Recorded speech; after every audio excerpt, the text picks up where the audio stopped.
ইবাদতের জগতে সবচেয়ে ভারী নেকির ইবাদত হলো সদাচরণ, ভালো চাল চলন। আচ্ছা, ভালো চাল চলন কি জিনিস এটা আগে বুঝাই, তারপরে হাদিসটা পেশ করছি, তারপরে আয়াত পেশ করব, কয়েকটা হাদিস ইনশাআল্লাহ। ভালো চাল চলন, ভালো আচরণ। একটা অটোতে আপনি বসে আছেন, আমি এখন অটোতে উঠতে গেছি, উঠতেই অটোর লোকটা অটোটা টান দিয়েছে, তখন আমি ধাক্কা খেয়ে আপনার উপরে পড়ে গেছি। তো আপনি এখন বলছেন আমাকে, যাক সমস্যা নেই, বসেন বসেন বসেন, আচ্ছা সমস্যা নেই, বসেন বসেন। এটা হলো একটা আচরণ। আর আপনি আমাকে বলছেন চোখ নাই, হিসাব করে উঠতে পারেন না, কপালে চোখ নাই, হিসাব করে উঠতে পারেন না, এটা একটা আচরণ। বলেন তো ভালো কোনটা? আগেরটা। তাহলে সবাই বুঝে যে ভালো চাল চলন, ভালো আচরণ এক জিনিস, আর খারাপ চাল চলন, খারাপ আচরণ আর এক জিনিস। মানুষ সাথে বলে ছেলেটা খুব ভালো, ছেলেটার স্বভাব খুব ভালো, মানুষে বলে ওর কথা বলছো, ও মানুষই নয়, একবার অমানুষ। আরে তুমি ছাড়ো, দোমুখার কথা ছাড়ো, দুনিয়ার শয়তান বদ, বা একটা কিছু বলে। এইবার বলি, যেহেতু ভালো চাল চলন, ভালো আচরণ কি জিনিস এটা বুঝে গেছি, এইবার এতে সবচেয়ে ভারী নেকি হয় এই হাদিসটা পেশ করি। আবু দারদা রাদিয়াল্লাহু তাআলা আনহু বলেন, নবী করিম সাল্লাল্লাহু আলাইহি সাল্লাম বলেছেন, ইন্না আথকালা শাইইন ফি মিদানিল মুমিনি ইয়াউমাল কিয়ামা খুলুকুন হাসান। বিচারের মাঠে মোমেন পুরুষ নারীর নেকির পাল্লায় সবচেয়ে যেটা ভারী নেকি রাখা হবে সেইটা হলো সদাচরণ, ভালো আচরণ। বলছিলাম যে অজু করে সালাত আদায় করতে হয়, পানি নাই তো তেমন করে করো, বলে মাটি নাই তো এমনি সালাত আদায় করো। দাঁড়িয়ে করতে হয় তো পারি না, বসে করো, বলে বসে পারি না, বলে শুয়ে করো। অজু করে পরিষ্কার কাপড় পরে সালাত আদায় করতে, বলে পরিষ্কার নেই, পেশাব পায়খানা লেগে তাঁতি পড়ো, বলে কোনো কাপড়ই নাই তো উলঙ্গ হয়ে পড়ো। এক আশ্চর্য ইবাদত মানুষকে রেহাই দেয়নি, পড়তেই হবে। এরপরেও এই সালাতের নেকি যত ভারী, ভালো আচরণের নেকি তার চেয়ে লক্ষ গুণ বেশি ভারী। ভালো আচরণ কি জিনিস? ভালো আচরণ কি জিনিস? দাপট দেখে একদিন বাঁচতে চাইবেন না, ক্ষমতা দেখিয়ে, অর্থ সম্পদের ক্ষমতা দেখিয়ে, দলীয় দাপট দেখে একদিন বাঁচতে চাইবেন না। জুলুম করে ক্ষমতা দেখিয়ে বাঁচতে পারেনি মানুষ কোনোদিন। ১৫০০ বছর পরে হলেও ফেরাউন ডুবে গেছে। ১৪, ১৫, ১৬ বছর পরে হলেও আপনাদের নেত্রীর সময় ছিল মাত্র ৪৫ মিনিট, মাত্র ৪৫ মিনিট। জুলুম করে টিকা যায় না বেশি দিন, একদিন সময় চলে আসে, সেদিন জুলুম শেষ হবে। এই কথা আল্লাহ বলেন, এই কথা নবী বলেন। ক্ষমতা দেখিয়ে, দাপট দেখিয়ে 2 দিন বেঁচে থেকে লাভ নেই। তোমার বাপ বড় আর তোমার চাচা ছোট, তোমার বাপের কারণেই গন্ডগোল হয়েছে, তোমার বাপ আর তোমার চাচা কথা বলে না। আজকেই তোমার বাপ তোমার চাচার হাত ধরে ক্ষমা নিবে, যা হয়েছে হয়েছে, ভুল হয়েছে। একদিন সময় পার করতে পাবে না।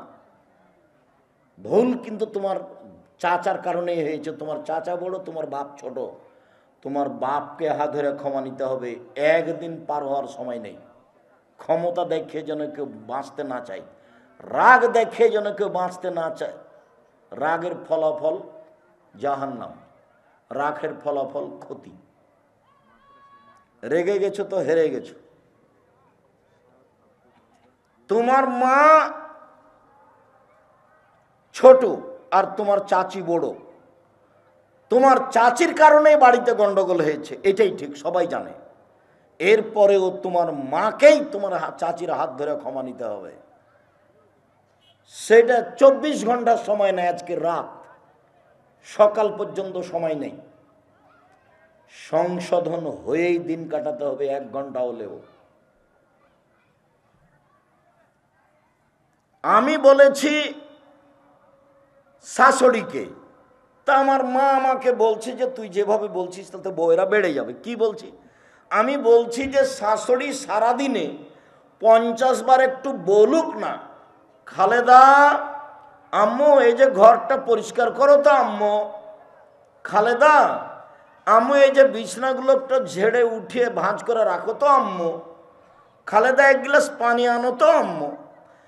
তো শাশুড়ি সারাদিনে বৌমাকে 50 বার মা বলুক না, তারপর দেখি বৌমা কি করে। তো এখন শাশুড়ি যদি বলে একটুতেই, তোর মা তোকে কি শিখিয়েছে, তোর মা তোকে কি শিখিয়েছে, এটা করিস সেটা করিস, একটা ঠিক করিস না, তো শাশুড়ি যদি হস্তিনী হয় তাহলে বৌমা কি করবে? ভালো আচরণ শাশুড়ি থেকেই শুরু হবে, এটাই ঠিক। ভালো আচরণ শাশুড়ি থেকেই শুরু হবে, এটাই ঠিক। তবে তুমি কখনো তোমার বইয়ের পক্ষ থেকে তোমার মাকে কিছু বলতে পারবা না, মুখ খুলতে পারবা না, পরামর্শ দিতে পারো। আম্মু দেখেন, ধৈর্যের পরিচয় দেন আম্মু। তুমি তোমার মাকে জোর করে কথা বলতে পারবা না। শোনো, যেদিন তুমি বিছানায় পেশাব পায়খানা করছিলে সেদিন তোমার মা একটু আদর করে এইভাবে আদর করছিল, এই অত পেশাব করিস কেন রে, এই অত পেশাব করিস কেন রে। এখন তোমার মা তোমার কোলে, তুমি সম্মান জানিয়ে এইভাবে বলতে পাবা না যে আম্মা কয়বার কাপড় পরিষ্কার করি আপনার, এই কথা আপনি বলতে পাবেন না, এই কথা তুমি বলতে পাবা না। তোমার বউ তোমার মাকে দেখবে না স্বাভাবিকভাবে, এটাই ধরে নিতে হবে। কেন? তোমার মা তোমার বউকে গালি দেয়, অকথ্য ভাষায় দেয়, এ কথাও ঠিক, কাজে ও স্বাভাবিকভাবে দেখবে না। আর তোমার বোন তো বিবাহ দিয়েছ দুবাই, ও তো চলে গেছে, তো এখন তোমার মাকে দেখবে কে? তুমি দেখবা। কাপড় পরিষ্কার করে দেবা তুমি, গোসল দেওয়া বা তুমি, গাও মুছে দেবা তুমি, প্রয়োজনে পানি খরচ করিয়ে দিবা তুমি, কাঁধে করে মেডিকেল নিয়ে যাবা তুমি, কাঁধে করে মেডিকেল থেকে নিয়ে আসবা তুমি। তার যাবতীয় প্রয়োজন নির্দ্বিধায় মুখ বন্ধ করে ভদ্রতা বজায় রেখে তুমি মাকে সম্মান করবা, এটাই আল্লাহ বলছেন সদাচরণ। সদাচরণ শুরু হবে বাপ মা থেকে, তারপরে ভাই দিয়ে, ভাইয়ের কাছে মানুষ ঠেকে যায় সদাচরণে। ভাই ভাই ঠাঁই ঠাঁই, বাপ মরলে জমি ভাগ করে নিবে, প্রয়োজনে মামলা করে ভাগ করবে, প্রয়োজনে মারামারি করে ভাগ করবে। আমাদের গ্রামে বাপ মরার পরে জমি ভাগ করা নিয়ে হইচই লেগেছিল, 2 ভাই দিয়ে ঢেকি কেটে ভাগ করে নিয়েছে। এর নাম হলো ভাই ভাই। সদাচরণ আল্লাহ বাপ মা থেকে শুরু করে, আল্লাহ থেকে শুরু করে, বাপ মা থেকে শুরু করে ভাইয়ের কাছ দিয়ে গেছেন প্রতিবেশী বা ইয়াতিমের কাছে গেছে। সদাচরণ কি জিনিস? চলুন এই ছেলেরা, যে বাইরে 2-1 জন চলাচল করছে, একটু তোমরা দেখো আশেপাশে কোনো ঘরে কেউ যেন বসে গল্প না করে, কোথাও কেউ গল্প করতে পাবে না। এই নোংরা আচরণ আমি ঘৃণা করি। আমি আপনার জন্য এসেছি। কোনো মহিলা এখন আপোষে কথা বলতে পাবে না, কোনো মহিলা যদি তার গায়ের উপর দিয়ে চড়ে চলে যায় তবু মুখ খুলতে পাবে না। সদাচরণ, নম্র আচরণ। ইবাদতের জগতে সবচেয়ে ভারী নেকি হলো সদাচরণের নেকি, ভালো চালচলনের নেকি।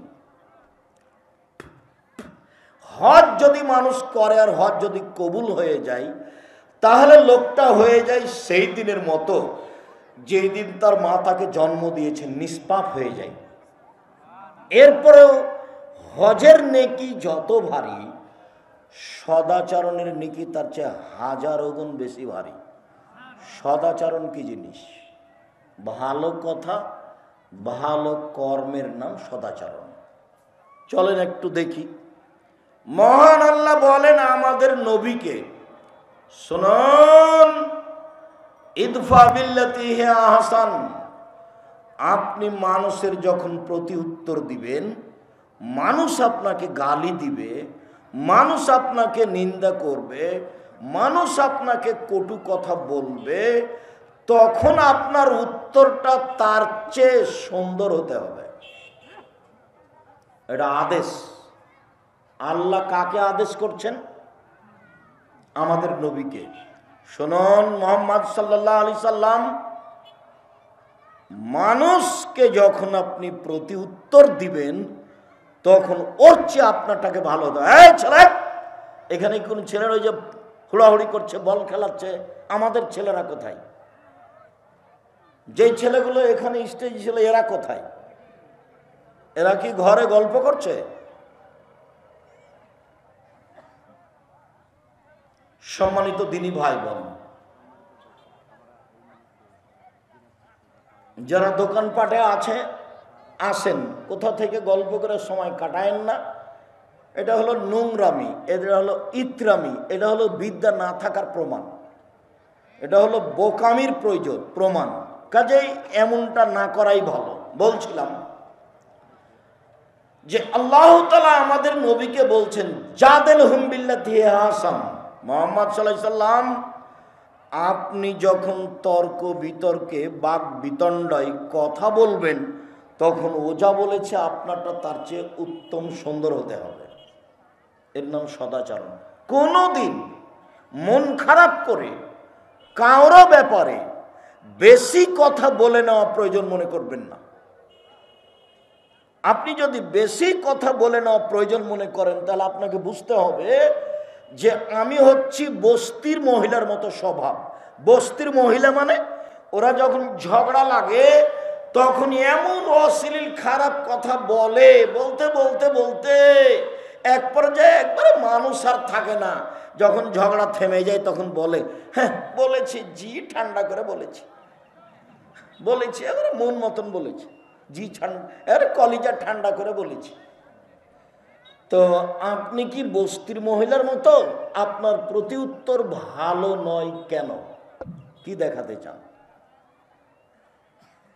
আলেম ওলামা তো বক্তব্যতে উঠলেই একজন আর একজনকে ধুয়ে ছেড়ে দিচ্ছে, আবার ইউটিউবে বিচার করছে, ফেসবুকে বিচার করে নিচ্ছে। তা আমাকে প্রায়ই বলে যে আপনাকে যে এত বলে তা আপনি মুখ খুলেন না কেন? তখন আমি বলি, আরে শোনো, ফেসবুকে তো যা আছে আছে, মোবাইলে যখন আমাকে বলা শুরু করে সেই ভাষাগুলি বলা যাবে না। তো ওর যখন কথা শেষ হয় তখন আমি আবার রিং দিয়ে বলি, ভাইজান আপনার মোবাইলে কি টাকা শেষ হয়ে গেছে? আর কি কিছু বলার ছিল? যদি থাকে তাহলে বলে নেন। আমাকে সেই কথা ভারী লাগে না এ কথা নয়, আমি ওটা মাথায় নিনে ওই উত্তর দেওয়ার আমার প্রয়োজন নেই। আমি অন্তত নিজেকে মানুষ মনে করি। খুব একটা ভালো পর্যায়ে যেতে না পারলেও মানুষ মনে করি।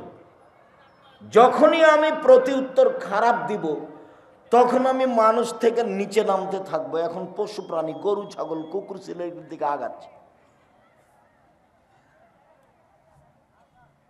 চলেন দেখি আল্লাহ তাআলা বলছেন, ফাবিমা রাহমাতিম মিনাল্লাহ লিনতা লাহুম ওয়ালাউ কুনতা ফাদ্দান গালিদাল কলব লানফাদ্দু মিন হাওলিক। মুহাম্মদ সাল্লাল্লাহু আলাইহি সাল্লাম, আল্লাহর পক্ষ থেকে বড় দয়া যে আপনি নরম আচরণের হয়েছেন, আপনার স্বভাব নরম। আপনি যদি কর্কশ স্বভাবের হতেন, আপনার চাল চলন যদি খারাপ হতো, মানুষ আপনার পাশ থেকে সরে যেত, কেউ আপনার পাশে থাকতো না। শুনুন, এক ফাফু আনহুম, মানুষের দোষ ত্রুটি ক্ষমা করেন, আদেশ।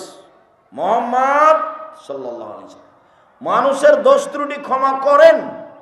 2, মানুষ আপনাকে গালি দিয়ে বদনাম করে বিরোধিতা করে যে পাপ করেছে, এই পাপ আপনি আল্লাহকে বলেন যে আল্লাহ ওরা যে পাপ করেছে ওটা ক্ষমা করে দাও।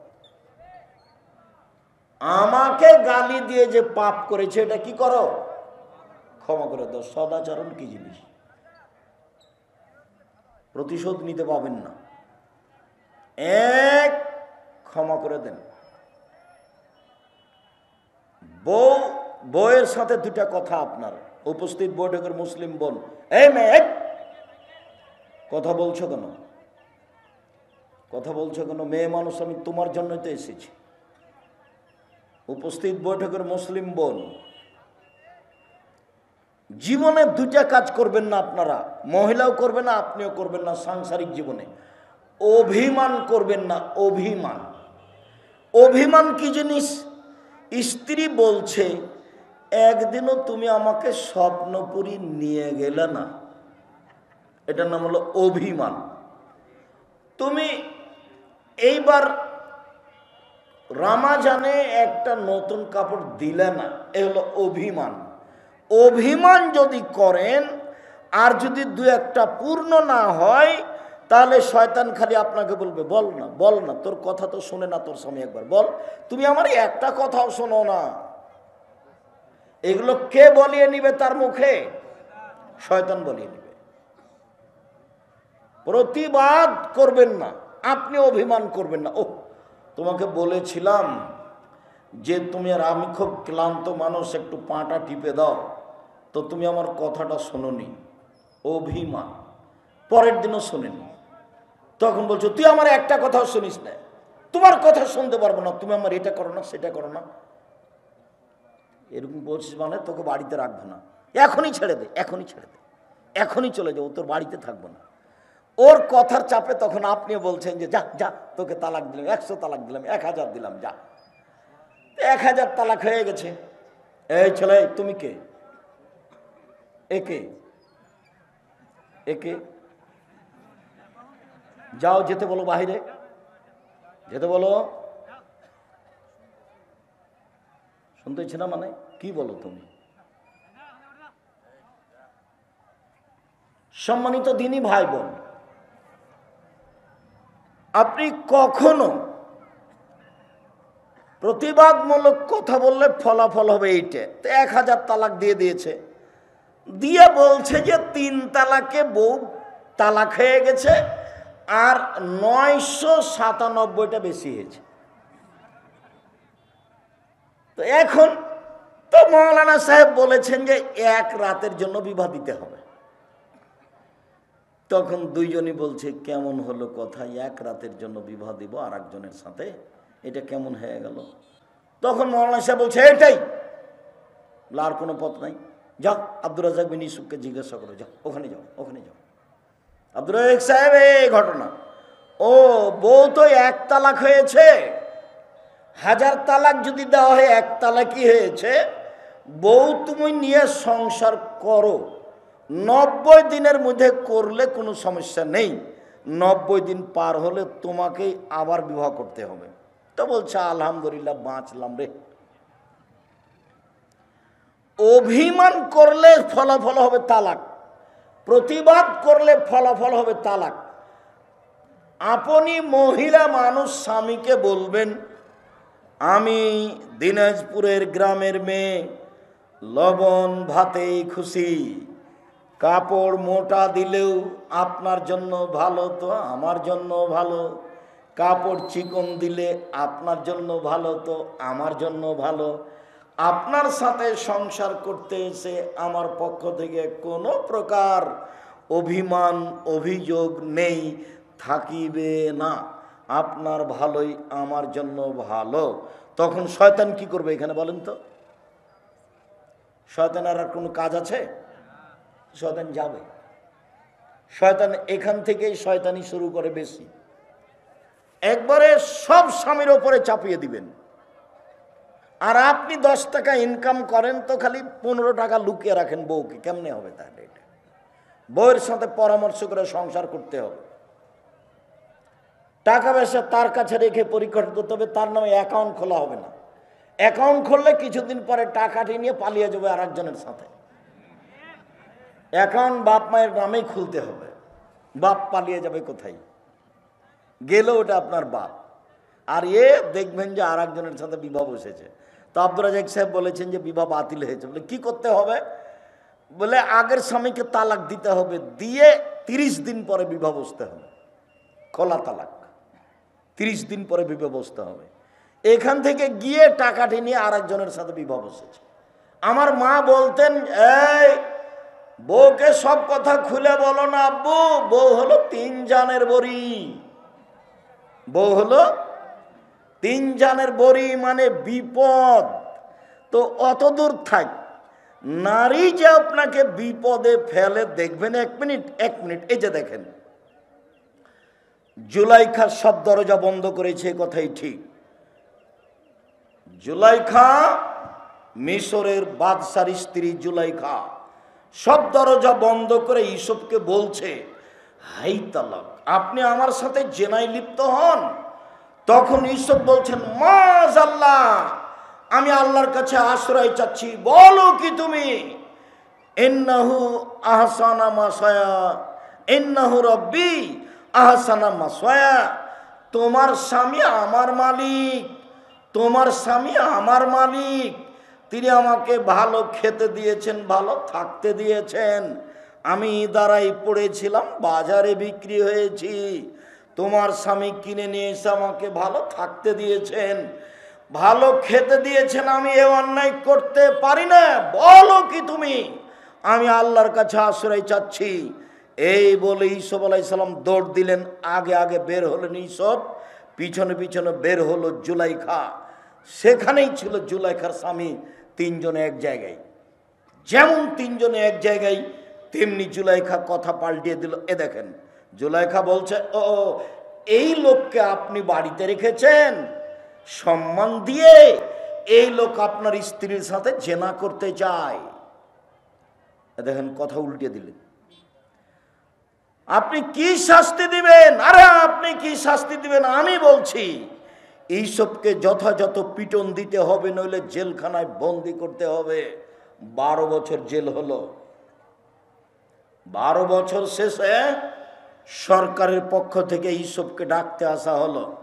ইউসুফ আলাইহিস সালাম বললেন, জি না, আমি জেল থেকে বের হব না।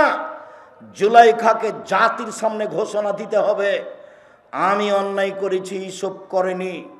যতদিন পর্যন্ত জুলাইখা জাতির সামনে ঘোষণা না দিবে, ততদিন পর্যন্ত আমি ইউসুফ জেল থেকে বের হব না। আমাদের নবী মুহাম্মদ সাল্লাল্লাহু আলাইহি ওয়াসাল্লাম বলেন, ইউসুফের ধৈর্য আমার চেয়ে অনেক বেশি। আমাদের নবী বলেন, ইউসুফের ধৈর্য আমার চেয়ে অনেক বেশি। আমাদের নবী বলেন, ইউসুফের ধৈর্য আমার চেয়ে অনেক বেশি। আমি যদি 12 বছর জেলে থাকতাম, সরকারের লোক যদি আমাকে ডাকতে আসতো, তাহলে আমি বলতাম, চলো চলো চলো চলো, এই কথা আমি বলতাম। কিন্তু ইউসুফ তা বললেন না। ইউসুফ বললেন, জি না, আমি জেল থেকে বের হব না। জুলাইখাকে জাতির সামনে ঘোষণা দিতে হবে অন্যায় আমি জুলাইখা করেছি, ইউসুফ করেনি। এর পূর্ব পর্যন্ত আমি জেল থেকে বের হব না। আমি তোমাকে শতবার বলেছি, যুবক, ওই মেয়ের সাথে তুমি কথা বলো না। ও তোমাকে ধ্বংস করবে, তোমার বাপকে ধ্বংস করবে, তোমার বিদ্যাকে ধ্বংস করবে, তোমার জাতিকে ধ্বংস করবে। তুমি তাকে চিনতে পারোনি। ও যদি তোমার সাথে প্রেমের গল্প করে, মনে রাখতে হবে তোমাকে এ মেয়ে আরো 10 জনের সাথে প্রেমের গল্প করে। আর ওই বোকা মেয়েকে বুঝতে হবে যে আমি যে ছেলের সাথে কথা বলে সব বিলিয়ে দিয়েছি, সেই ছেলের আরো 10 জন মেয়ের সাথে সম্পর্ক আছে। শুনুন, রাসূল সাল্লাল্লাহু আলাইহি সাল্লাম বলেন, পৃথিবীতে 3টা বিপদ নেমে আসবে 3টা পাপের কারণে। পৃথিবীতে 3টা বিপদ নেমে আসবে 3টা পাপের কারণে। 1, ভূমিকম্প হবে। 2, আকার আকৃতি পরিবর্তন হবে। সন্ধ্যায় ছিল মানুষ, সকালে হবে বানর, সুর। 2, আকার আকৃতি পরিবর্তন হবে। সন্ধ্যায় ছিল মানুষ, সকালে হবে সুর, শুকুর, বানর। 3 সামাজিক সমস্যা নেমে আসবে। মসজিদে মারামারি, মাদ্রাসাতে মারামারি, জমির দাম যা, রেস্টি খরচ তাই, সব সমস্যা চতুর্দিক থেকে নেমে আসবে 3টা পাপের কারণে। এক, এই যে সারেবুল খমরা, মানুষ যখন বিড়ি, তামাক, জর্দা, সিগারেট, গুল, নেশাদার দ্রব্য খাবে, পান করবে, তখন 3টা সমস্যা নেমে আসবে। 2, জাহারাতিল কায়নাত, মেয়েরা যখন নাচবে, সব মোবাইলে মেয়ে নাচে, সব দোকানে মেয়ে নাচে, সব বাড়িতে মেয়ে নাচে। মেয়েরা যেদিন নাচবে সেই দিন 3টা বিপদ নেমে আসবে। 3, জারাবুবিল মাজেব, যেদিন বাদ্যযন্ত্র প্রকাশ পাবে, সব মোবাইলেই বাজনা বাজে, সব দোকানেই বাজনা বাজে, সব বাড়িতেই প্রায় বাজনা বাজে। যেদিন বাদ্যযন্ত্র প্রকাশ পাবে সেদিন 3টা বিপদ নেমে আসবে। 1, ভূমিকম্প হবে। 2, মানুষের আকার আকৃতি পরিবর্তন হবে। 3, সমস্যা নেমে আসবে, যেখানে সেখানে মারামারি হইচই দেখা দিবে, কেউ কারো কথা মানবে না 3টা পাপের কারণে। দেখো, ওই মেয়েকে তোমার বড় মোবাইলে দেখে চক্ষু ঠান্ডা করো না, কলিজা ঠান্ডা করো না, মন ঠান্ডা করো না। এই রং মাখানো পতিতালয়ের খারাপ মেয়েকে দেখে চক্ষু ঠান্ডা করে, কলিজা ঠান্ডা করে তুমি জান্নাতের মেয়ে ভোগ করবে এই আশা করো না, ভুল হিসাব। জান্নাতের মেয়ে ওরা খুব দামি, ওদেরকে জিন কোনোদিন স্পর্শ করেনি, ওদেরকে মানুষ কোনোদিন স্পর্শ করেনি। ওদের মাথার চুল লম্বা লম্বা, কোঁকড়া কোঁকড়া, কুচকুচে কালো। ওদের চক্ষু হচ্ছে টানা টানা, লম্বা লম্বা, মনে হবে যেন সুরমা লাগানো আছে, একবারে ডাগর ডাগর, বড় বড় লম্বা লম্বা চোখ বিশিষ্ট তারা। তাদের কোনোদিন পেশাব হবে না, তাদের কোনোদিন পায়খানা হবে না, তাদের কোনোদিন হায়েজ হবে না, তাদের কোনোদিন কাপড় ময়লা হবে না। ওরা ভিন্ন ধরনের নারী, অতীব সুন্দরী নারী। এই নারী জান্নাতে ভোগ করতে হলে এই রং মাখানো পতিতালয়ের নারী থেকে বিরত থাকো, পথ সহজ। আল্লাহ নবী বলেন 3 শ্রেণীর মানুষ জান্নাতে যাবেই। এই ছেলে, ওই যে বাচ্চাটা দৌড়াদৌড়ি করছে, আমি এখান থেকে দেখতে পাচ্ছি, তুমি দেখতে পাও না? তোমাকে যে বললাম এই পাড়ার ছেলেরা যারা প্রোগ্রামের ব্যবস্থা করেছো, তারা এখানে দাঁড়াও, একজন মধ্যে একজন দাঁড়াও, ওই মাথায় একজন দাঁড়াও, মাঝামাঝিতে একজন থাকো, ওখানে অন্তত 10 জন দাঁড়াও। কালকে যেখানে প্রোগ্রাম ছিল 30-40 হাজার মতো মানুষ ছিল, অন্তত 40 জন পাহারাদার ছিল, 40 জন। পিপিলিকা এদিক ওদিক যেতে পারবে না। তোমরা নিজেরা একটু দায়িত্ব পালন করো, যাতে করে পথটা আমাদের জন্য, যারা এসেছি আমরা, আমাদের জন্য যেন সহজ হয়। একটু বলে নি, 3 শ্রেণীর মানুষ জান্নাতে যাবেই যাবেই যাবে। 1, আল্লাহর ভয়ে কাঁদে যে। 2, আল্লাহ রাস্তায় পাহারা দেয় যে। 3, অপর বেগানা নারীকে দেখে চক্ষু নিচু করে যে, সে জান্নাতে যাবেই। এবার তোমার মোবাইলের কি হবে? এবার তোমার বাড়িতে দেওয়াল ভর্তি টিভির কি হবে? এবার আপনি যে কলেজের প্রিন্সিপাল, মহিলা কলেজের, আপনার কি হবে? আপনি যে গার্লস স্কুলের প্রধান, হেডমাস্টার, আপনার কি হবে? দুনিয়াতে সব মেয়ে উলঙ্গ হয়ে গেলে ধর্ম বিকৃত হবে না। পৃথিবীর মানুষ, আমাদের নবী মুহাম্মদ সাল্লাল্লাহু আলাইহি ওয়াসাল্লাম দুঃখ করে বলেছেন, আফসোস করে বলে গেছেন, পৃথিবীর মানুষ শুনে রেখো, আমার উম্মত কৃষ্টি কালচারে, চাল চরিত্রে, পোশাক আশাকে, চলন ফিরনে, খাতা কলমে, পড়াশোনায় মিলে যাবে ইহুদি খ্রিস্টানদের সাথে। ডান হাতের বিঘত যেমন বাম হাতের সমান, বাম হাতের বিঘত যেমন ডান হাতের সমান। আমার উম্মত চাল চলনে, কথাবার্তায়, পোশাক আশাকে কৃষ্টি কালচারে মিলে যাবে ইহুদি খ্রিস্টানদের সমান। ডান পায়ের জুতা যেমন বাম পায়ের সমান, বাম পায়ের জুতা যেমন ডান পায়ের সমান, সমান সমান মিলে যাবে। এই পর্যন্ত হলেই তো যথেষ্ট ছিল। এবার তিনি নিচে নামতে লাগলেন, ভাষার নিচে নামতে নামতে নামতে বলছেন, পৃথিবীর মানুষ শুনে রেখো, আমি বলে গেলাম, ইহুদি খ্রিস্টান যদি মায়ের সাথে জেনা করে থাকে, আমার উম্মত মায়ের সাথেও জেনা করবে। এই কথা আল্লাহর নবীর মুখের কথা, হাদিস সহিহ।